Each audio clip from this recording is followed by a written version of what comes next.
If you've ever seen a commercial or advertisement, you may have been witness to propaganda. Most of the time, people associate it with posters of recruitment to a military branch, but propaganda isn't simply about war. It's about money. Millions of people see them in videos, television shows, movies, and billboards across the world. You may believe your brain is unaffected by such imagery, but it does take its toll. Even if you're not the target, someone else is, and you can almost be certain they will be talking about it to you. At the end of the day, you're going to want something, and someone is always trying to sell it to you. You are not immune to propaganda, and you never will be. You are not immune to propaganda. You never will be. And that's a good thing. I know, that's a bold statement. That's gonna make a bunch of people mad, and I don't care. You and your entire Make America Great Again group can gladly click off and cry elsewhere. Immunity to propaganda is not real, simply put. Now let me explain why and why that's a good thing. Let's start off by asking, what is immunity to propaganda? Well, here's a better question. What is propaganda?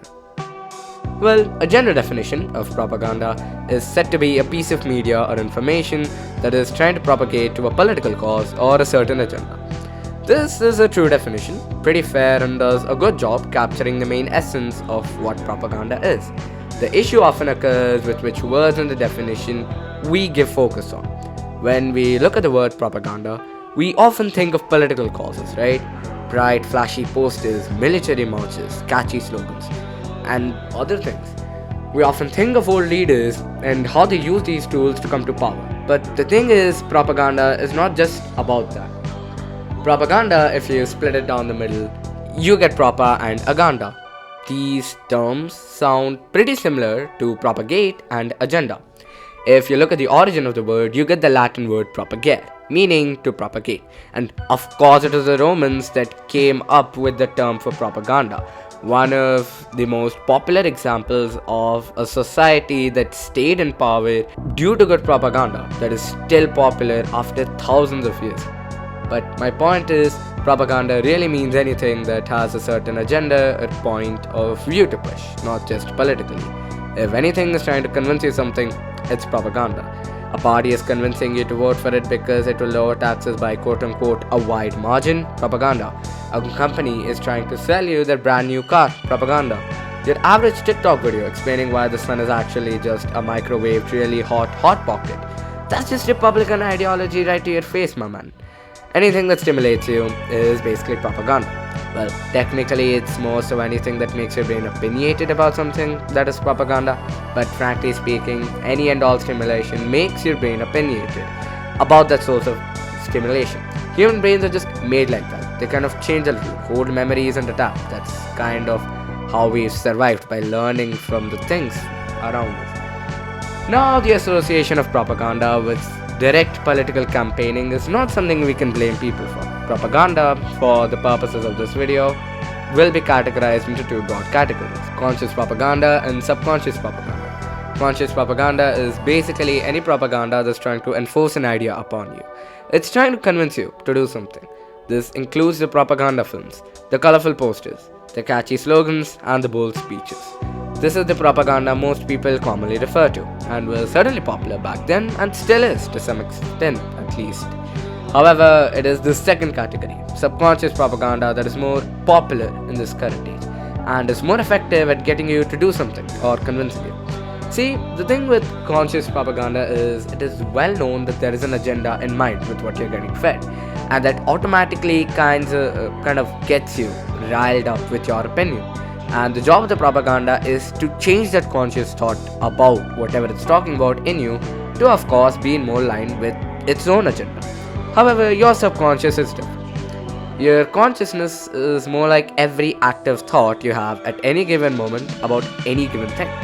Your subconsciousness, on the other hand, is kind of different. Your subconsciousness is like a database that holds every bit of information, experience, memory you have, and associates it with other things, and it always has space for new things to associate with. You know how if, for example, you eat a certain flavor of ice cream or a certain dish on a super good day, and you know, when you eat that dish or ice cream again, you think of that super good day. Yeah, that's an example of what happens, the associations made. Similar thing is with the idea of a lucky pair of socks, for example. It's more effective to attack the subconscious because instead of trying to change an opinion by attacking the opposition of the point head first, you're trying to influence the opinion using subtle associations, changing it up from the very root. The way subconscious propaganda works is by forming associations in your head, which, when the time comes, helps in forming an opinion in your consciousness that agrees with the agenda of the propaganda. It's more subtle, permanent, and effective, and is what most modern politicians use today. Now, here's why it's a good thing we aren't immune to propaganda. It actually makes us useful to the democratic process. Think about it. Everything in the world is now reliant on us, the people, in some way or the other. That's democracy, is it not? We can only make a decision when we have a certain bias against or for something, when we prefer something over the other. And how is that shaped? Propaganda.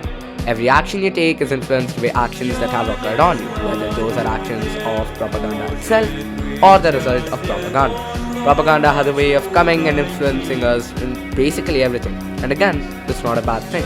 Being influenced by propaganda does not take away your free will, but rather gives you something to use your free will for.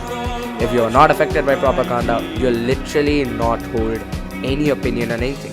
And if you don't have an opinion on anything, you're first of all part of some mad scientist experiment, and I feel sorry for you, but more importantly, not really useful to the democratic process because it is reliant on people with opinions expressing themselves. Democracy is kind of based around propaganda because without it, well, if nobody is voting for no one, there ain't no one to do nothing. You know what's funny though? You know who keeps pushing this idea of not believing in propaganda and is also kind of against young people having the freedom to do many things or anything really?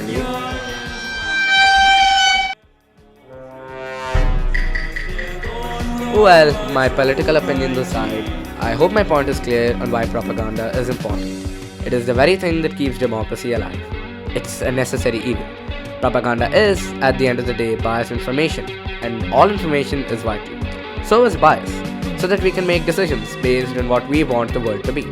One must not only be brave enough to fight, but also be brave enough to have something to fight for. It is not propaganda itself that is the issue, it is normally the very poor, concentrated sample set it is taken from. It is always a good idea to have your information taken and bias set after carefully gathering enough information on a certain topic from various viewpoints. Half as our information hasn't helped anyone except the Republicans. The human mind is like a blank canvas, with their experiences, opinions, and ideas painting a beautiful picture. The more variety you have in your paint, the more unique the painting. Thank you.